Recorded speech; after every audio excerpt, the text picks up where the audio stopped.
Chapter है lesson number 1 economics class 10th NCERT development. Name of the chapter is development. तो इस chapter के अंदर हम लोग डेवलपमेंट के कंसेप्ट को बहुत अच्छे से अंडरस्टैंड करेंगे कि क्या होता है डेवलपमेंट। सबसे पहले हम देखते हैं कि डेवलपमेंट का मीनिंग क्या है। तो meaning of the development is it is in simple words we can say that it is the progress. ये ग्रोथ है एक तरह की, ठीक है। ग्रोथ के लिए अगर हम एग्जांपल देखते हैं कि अगर हम ग्रोथ को अगर हमें देखना हो तो हम क्या करेंगे, कंपेयर करेंगे पास्ट टाइम से प्रेजेंट टाइम के अंदर, फिर हम ये फील कर पाएंगे कि क्या होती है ग्रोथ, क्या होता है डेवलपमेंट। फॉर एग्जाम्पल हम लोग देखते हैं कि एक कम्युनिकेशन का एग्जाम्पल देख लेते हैं।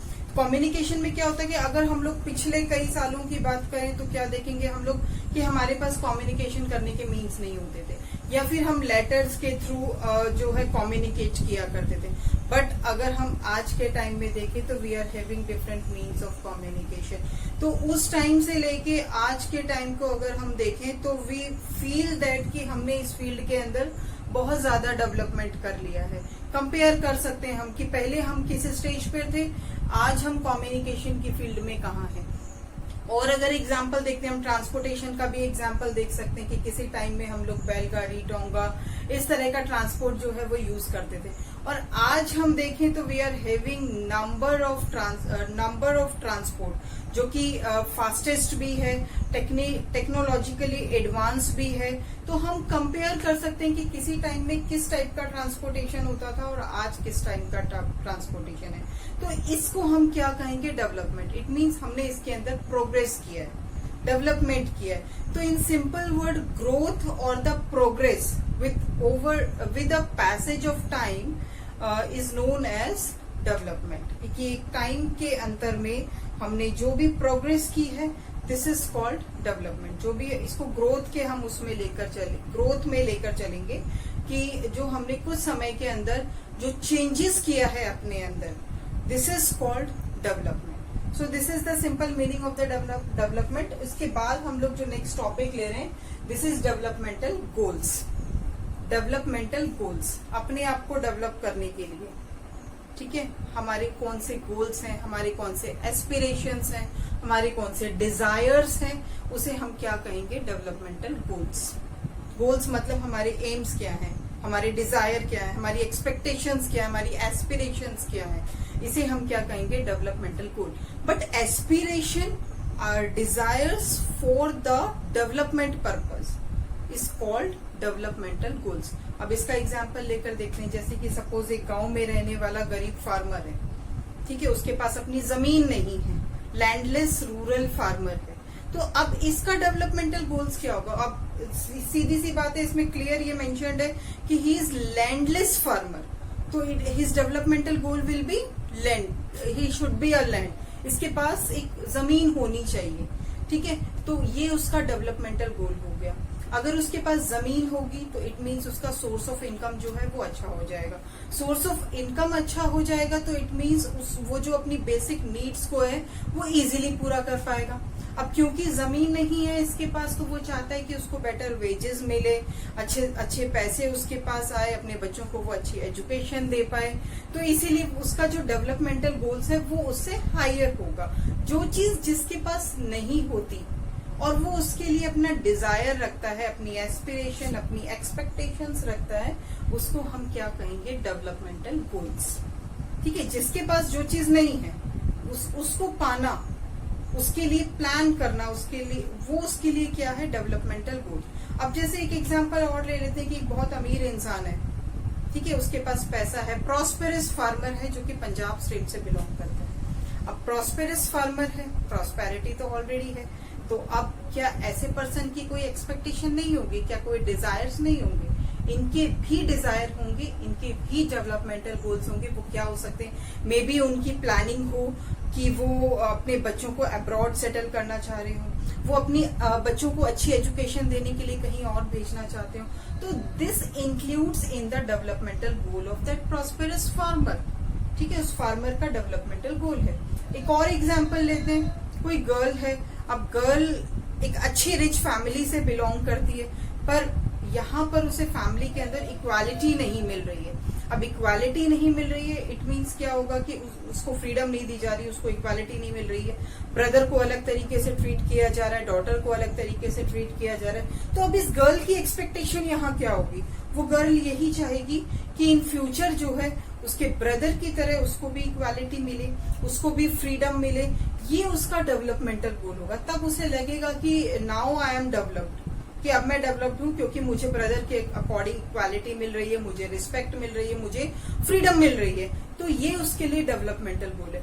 ऐसा नहीं है कि सिर्फ डेवलपमेंटल गोल हम सिर्फ मनी को ही लेकर चलते हैं या प्रॉपर्टी को ही लेकर हम चलें। ये किसी भी फील्ड में हो सकता है, मे बी रिस्पेक्ट के टर्म्स में हो सकता है, इक्वालिटी की टर्म्स में हो सकता है, फ्रीडम के टर्म में हो सकता है। तो ये सब के सब हम डेवलपमेंटल गोल के अंदर इंक्लूड करते हैं। So this is the concept of the developmental goal. Now the third topic is कि इस developmental goals को में हम include क्या क्या करें, क्या चीजें शामिल की जा सकती है developmental goals के अंदर। एक सबसे पहला और इम्पोर्टेंट गोल है, that is income goal, income developmental goal. It means हर एक की एक्सपेक्टेशन होती है कि जो उसका सोर्स ऑफ इनकम है वो बढ़ जाए, वो अच्छा इनकम हो जाए। ठीक है, जितना वो कमा रहा है आज के टाइम में उससे भी उसकी हायर इनकम हो जाए। तो अपनी इनकम को बढ़ाना, दिस इज कॉल्ड डेवलपमेंटल गोल। एक तो ये है ही है मस्ट। देन इसके साथ साथ इनकम अच्छी है, लेकिन इसके साथ साथ और भी कुछ डेवलपमेंटल गोल्स होते हैं। फॉर एग्जाम्पल अदर गोल्स के अंदर हम इंक्लूड करें फ्रीडम को। पैसा है, सब कुछ है, लेकिन फ्रीडम नहीं है, तो उसके लिए, उस पर्टिकुलर के लिए क्या होगा, जो डेवलपमेंटल गोल है वो है फ्रीडम। ठीक है, समटाइम्स डेवलपमेंटल गोल जो है वो सिक्योरिटी भी होता है कि सब कुछ है, पैसा भी है, फ्रीडम भी है, लेकिन वो सिक्योर नहीं है पर्सन, तो उसके लिए सिक्योरिटी होना, this is called developmental goal. Next है आपका respect. Respect is also a developmental goal. Equality is also developmental goal. Better health facilities और द बेटर फैसिलिटीज या एजुकेशन, ये सब के सब हम डेवलपमेंटल गोल्स के अंदर इंक्लूड करें। सपोज कोई बच्चा है, उसे उसके पेरेंट्स स्कूल नहीं भेज पा रहे, उसे पढ़ा नहीं पा रहे क्योंकि वो बहुत गरीब है, तो उन पेरेंट्स की एक्सपेक्टेशन क्या होगी, उनके डिजायर्स क्या होंगे कि हमारी इनकम इतनी अच्छी हो जाए कि हम अपने बच्चे को अच्छे स्कूल में भेज सके, अच्छी पढ़ाई उसको करवा सके। So this is the developmental goal, developmental plan for that family, कि उनके बच्चे को एजुकेशन प्रोवाइड करने के लिए उनके पास अच्छा पैसा आ जाए। तो ये उनका एक प्लान हो गया, एक डेवलपमेंटल गोल हो गया। ठीक है, और सपोज मान लीजिए किसी को अच्छी हेल्थ फैसिलिटी नहीं मिल रही, हॉस्पिटलाइज तो है लेकिन ऐसे हॉस्पिटल में है जहां पे वो उसका ट्रीटमेंट प्रॉपर नहीं हो पा रहा है, तो उसके लिए प्लान क्या होगा कि उसको उसके पास, वो ये सबसे पहले सोचेगा कि उसके पास पैसा होता तो वो अच्छे किसी हॉस्पिटल में एडमिट होता, वहां उसका ट्रीटमेंट किया जाता। So this is the developmental goal for the that particular person who is hospitalized। तो ऐसे हम डिफरेंट एग्जांपल्स ले सकते हैं कि जब भी जिस पर्सन को जिस चीज की जरूरत हो, ठीक है, जो उसके डिजायर्स हो, जो उसकी एक्सपेक्टेशंस हो, उसको हम इंक्लूड करेंगे डेवलपमेंटल गोल्स में, राइट। इसके बाद हम लोग नेक्स्ट टॉपिक लेते हैं नेशनल डेवलपमेंट। अब नेशनल डेवलपमेंट क्या होता है, जैसे कि नेम से ही पता चल रहा है, नेशनल डेवलपमेंट यानी कंट्री का डेवलपमेंट। अब वो कैसे पॉसिबल है, कंट्री का डेवलपमेंट करने के लिए तो हमें बहुत सारी चीजों को ध्यान में रखना पड़ेगा। कंट्री का हमें डेवलपमेंट करना है तो सबसे पहले हम जिस चीज के ऊपर ध्यान देंगे दैट इज इनकम। कंट्री का डेवलपमेंट करना है, हमें इनकम चाहिए होगी सबसे पहले, तो income is the first goal for the national development. अब कंट्री का डेवलपमेंट करना है, हमारा डेवलपमेंटल गोल भी होना चाहिए, तो first developmental goal is the income, कि कंट्री के अंदर हर एक पर्सन की इनकम जो है वो अच्छी हो। ठीक है, उसके बाद जो डेवलपमेंटल गोल होगा, नेशनल डेवलपमेंटल गोल, कि बेटर हेल्थ फैसिलिटीज हो, अच्छी एजुकेशन हो कंट्री के अंदर, बेटर हेल्थ फैसिलिटीज हो, इनकम अच्छी हो, एजुकेशन अच्छी हो, हेल्थ अच्छी हो, मतलब हेल्थ जो पब्लिक फैसिलिटीज है वो मिल सके सबको, वेलफेयर हो कंट्री के अंदर, सोसाइटी ठीक हो, सिक्योर सोसाइटी हो, जो बेसिक एमेनिटीज या बेसिक नीड्स को फुलफिल कर पा रहे हो। इस तरह की अगर सोसाइटी होती है या इस तरह के लोग होते हैं, then that country is to be known as developed nation. उसे हम डेवलप्ड कहेंगे क्योंकि उसने अपने डेवलपमेंटल गोल को अचीव कर लिया। वहाँ इनकम लेवल सबका अच्छा है, वहाँ पे अच्छी एजुकेशन सबको मिल रही है, अच्छी हेल्थ फैसिलिटी सबको मिल रही है, लोग अपनी बेसिक नीड्स को अफोर्ड कर पा रहे हैं। तो इन सबको हम किसके अंदर इंक्लूड करेंगे? नेशनल डेवलपमेंट के अंदर। तो ये जितनी भी फैसिलिटीज हैं, इनकम है, फैसिलिटीज है, एजुकेशन है, बेटर हेल्थ है, नेसेसरी फैसिलिटीज हैं, इन सबको हम इंक्लूड करते हैं नेशनल डेवलपमेंट के अंदर। तभी हम जब ये सब फैसिलिटीज अफोर्ड कर सकते हैं वहाँ के रहने वाले पर्सन, तो हम इसको नेशनल डेवलपमेंट के कंसेप्ट से ऐड करेंगे। अगर किसी भी नेशन के लोग इन फैसिलिटीज को, बेसिक नीड्स को पूरा नहीं कर पा रहे हैं, तो हम इसको नेशनल डेवलपमेंट के अंदर इंक्लूड नहीं करेंगे। इट मीन्स उस कंट्री का डिजायर है, उस कंट्री की एक्सपेक्टेशन है कि वो नेशन जो है आगे आने वाले टाइम में डेवलप हो जाए। हर एक कंट्री यही चाहता है कि अगर उसको डेवलप होना है तो अपने यहाँ के लोगों को, वहाँ पे रहने वाले लोगों को वो बेटर हेल्थ फैसिलिटीज दे सके, एजुकेशन लेवल वो वहाँ पे हाई कर सके, तो फिर वो नेशन जो है डेवलप हो पाए। क्योंकि हेल्थ एजुकेशन अच्छी होगी तो आगे चल के इनकम सोर्स भी अच्छा होगा। तो इन्हीं चीजों से पता लगता है कि नेशनल डेवलपमेंट किस तरीके से किया जाए। अगला है आपका topic, how to compare the different countries और द स्टेट्स। डिफरेंट कंट्रीज और स्टेट्स को हम कंपेयर कैसे करते हैं इन टर्म्स ऑफ डेवलपमेंट। तो इसके लिए दो तरीके हैं, इनकम मेथड और दूसरा है आपके पास health method. Income method and health method. Income method से हम कैसे पता लगाएंगे? सपोज हमें किसी भी कंट्री का XYZ any of the country, हमें उसकी whether that country is developed, developing और अंडर डेवलप्ड हमें पता लगाना है, तो हम क्या करेंगे? कंट्री की इनकम फाइंड आउट करेंगे। ठीक है, ये इनकम मेथड है। अब कंट्री की इनकम फाइंड आउट करने के बाद हमें कंट्री की पॉपुलेशन फाइंड आउट करनी है। किसी भी कंट्री की इनकम फाइंड आउट करने के बाद हम उस कंट्री की पॉपुलेशन फाइंड आउट करेंगे। जब ये दोनों चीजें हमें पता चल जाएगी, तब हम क्या करेंगे? एक एवरेज इनकम फाइंड आउट करेंगे। एवरेज इनकम, एवरेज पता लगाने के लिए total income is divided by the per capita income पता लग जाएगी। अब हम ये देखते हैं कि इनकम का क्राइटेरिया जो है वो डिसाइड कौन करता है। कैसे हम पता लगाएं कि मतलब एक रेंज कैसे पता लगाएं कि किससे ऊपर जो है हमारा डेवलप्ड कंट्री होगा, कौन सा डेवलपिंग है और कौन सा अंडर डेवलप्ड कंट्री होगा।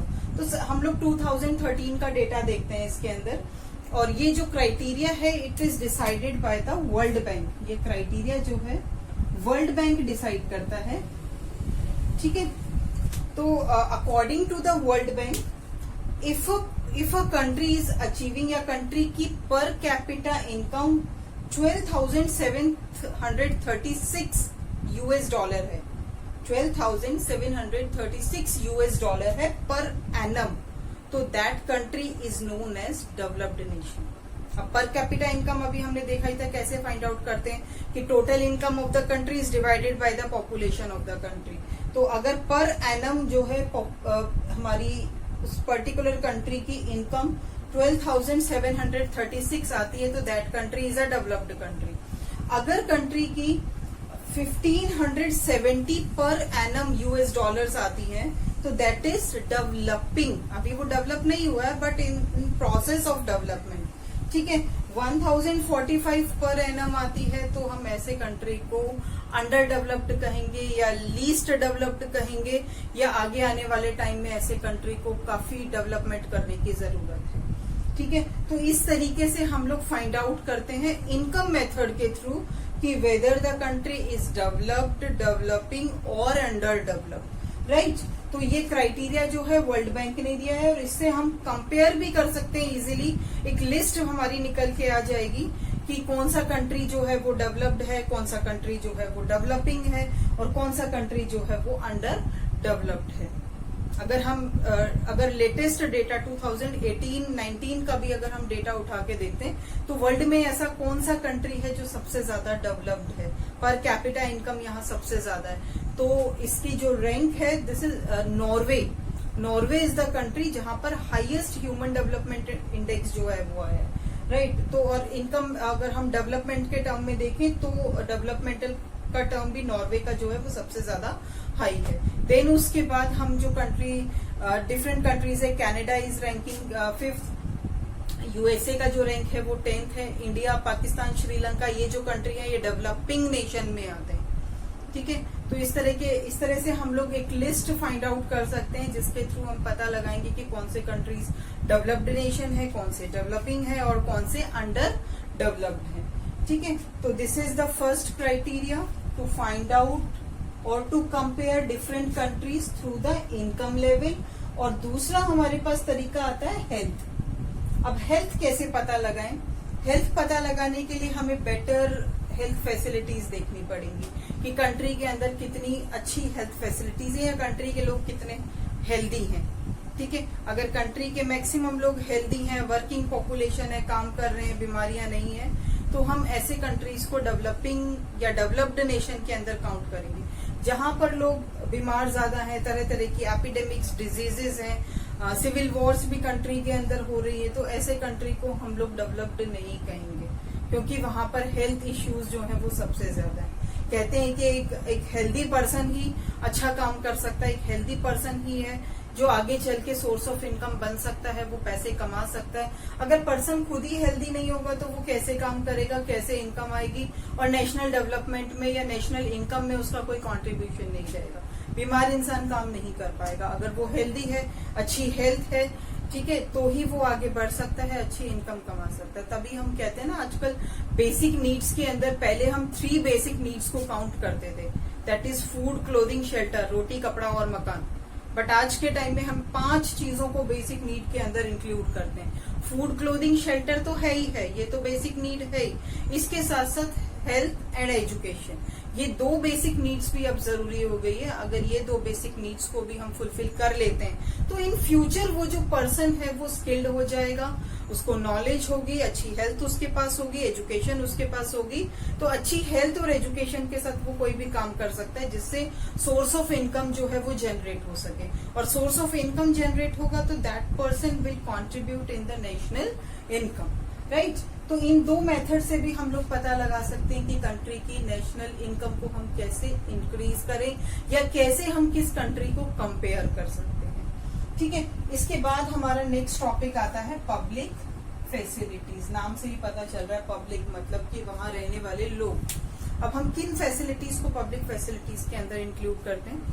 For example water facility, electricity, food supply facility, ठीक है, ट्रांसपोर्टेशन, कम्युनिकेशन, इन सब फैसिलिटीज को हम लोग बेसिक फैसिलिटीज या पब्लिक फैसिलिटीज के अंदर इंक्लूड करते हैं। हर एक पर्सन चाहता है कि उसे ये बेसिक फैसिलिटीज जो है वो मिले, और इन पब्लिक फैसिलिटीज को प्रोवाइड करने की जो ड्यूटी है वो किसकी होती है? रिस्पॉन्सिबिलिटी जो है वो किसकी है? गवर्नमेंट की। तो गवर्नमेंट इंश्योर करती है, किसी भी कंट्री में रहने वाली गवर्नमेंट इंश्योर करती है कि वहां रहने वाले लोगों को ये पब्लिक फैसिलिटीज प्रोवाइड कर सके, जिसके अंदर हम वाटर इंक्लूड करेंगे, ट्रांसपोर्टेशन इंक्लूड करेंगे, कम्युनिकेशन हम इंक्लूड करेंगे, इलेक्ट्रिसिटी सप्लाई हम इंक्लूड करेंगे। इट मीन्स वहां रहने वालों की जो बेसिक नीड्स है, अच्छी एजुकेशन मिल सके तो स्कूल वहां पर है या नहीं है, हेल्थ फैसिलिटीज है या नहीं है, इन सब चीजों को इंश्योर करना, इन सब चीजों को प्रोवाइड करवाना पब्लिक फैसिलिटीज के अंदर इंक्लूड किया जाता है। पब्लिक मीन्स रहने वाली जनता, वहां रहने वाले लोग, फैसिलिटीज जो उनकी बेसिक नीड्स हैं जो उनको मिलनी चाहिए, तो this includes in the public facilities. And the last topic of the chapter is sustainability of the development. बहुत जरूरी है, हमने रिसोर्सेज चैप्टर के अंदर भी सस्टेनेबिलिटी वर्ड पढ़ा है। सस्टेनेबिलिटी का मतलब है कि डेवलपमेंट तो करो बट इसके साथ अपना फ्यूचर जनरेशन का भी ध्यान रखो। Development in a sensible way, in a judicious way, sensible तरीके से, जुडिशियस तरीके से हम अपना डेवलपमेंट कर रहे हैं। आज का भी सोच रहे हैं, फ्यूचर जनरेशन के बारे में भी सोच रहे हैं, तो दिस इज कॉल्ड सस्टेनेबिलिटी। अब मान लीजिए हम अपना डेवलपमेंट तो कर रहे हैं, डेवलपमेंट करने के लिए हम बहुत सारे पेड़ों को काटते जा रहे हैं, वाटर को पॉल्यूट करते जा रहे हैं, एयर को पॉल्यूट करते जा रहे हैं। ठीक है, आज तो डेवलपमेंट हो जाएगा, बट इन फ्यूचर क्या होगा? एयर पॉल्यूशन हो गया, वाटर पॉल्यूशन हो गया, लैंड पॉल्यूशन हो गया, तो क्या होगा? आज तो हमने जी लिया, अपने जैसे भी हम सरवाइव कर सकते हैं वैसे हम सरवाइव कर लेंगे, लेकिन जो आगे आने वाली जनरेशंस हैं उनको वो एनवायरमेंट नहीं मिल पाएगा, उनको एक पॉल्यूटेड एनवायरमेंट मिलेगा। पॉल्यूटेड एनवायरमेंट मिलेगा, इट मीन्स वो बीमार हो जाएंगे। रही बात, फिर तो हेल्थ रही नहीं उनके पास, हेल्थ नहीं रहेगी तो वो आगे काम भी नहीं कर सकते, काम नहीं कर सकते तो इनकम कैसे जनरेट करेंगे, और इनकम नहीं आएगी तो फिर कंट्री का डेवलपमेंट कैसे होगा। यानी हमने आज तो डेवलपमेंट कर लिया, फ्यूचर के डेवलपमेंट को छोड़ दिया हमने, भूल गए हम उसके बारे में, तो फिर क्या होगा, ये एक सेंसिबल तरीका नहीं है डेवलपमेंट का। तो सस्टेनेबिलिटी का मतलब है development without harming our nature और आवर एनवायरमेंट। डेवलपमेंट तो करो मगर अपने एनवायरमेंट को किसी भी तरह का नुकसान ना पहुंचाओ, अपने नेचुरल रिसोर्सेज को नुकसान ना पहुंचाए, और हम इन चीजों का ध्यान में रखकर फिर अपना डेवलपमेंट करें। मान लीजिए अगर हमें पेड़ काटने की जरूरत भी पड़ रही है तो हम उसके बदले दोबारा भी तो ग्रो कर सकते हैं। जितने काटे उसके साथ साथ अगर हम दूसरा भी ग्रो कर देंगे तो क्या होगा, वो बैलेंस बना रहेगा। यहाँ कटते रहेंगे वहां वो ग्रो होते रहेंगे। तो आज का भी हमने काम कर लिया और इन फ्यूचर जनरेशन का भी हमने ध्यान में रख के वो काम किया। पर ऐसा जो है बहुत कम लोग सोच पाते हैं। हम डेवलपमेंट करने के बारे में सोचते हैं बट सस्टेनेबिलिटी के बारे में नहीं सोचते, और वही आगे चलकर हमें नुकसान पहुंचा जाता है। तो development without harming our environment और द नेचर और the natural resources is known as sustainability of the development. Right, I hope आपको ये सब टॉपिक क्लियर हो गए होंगे। Rest we will discuss in the next class. Thank you everyone.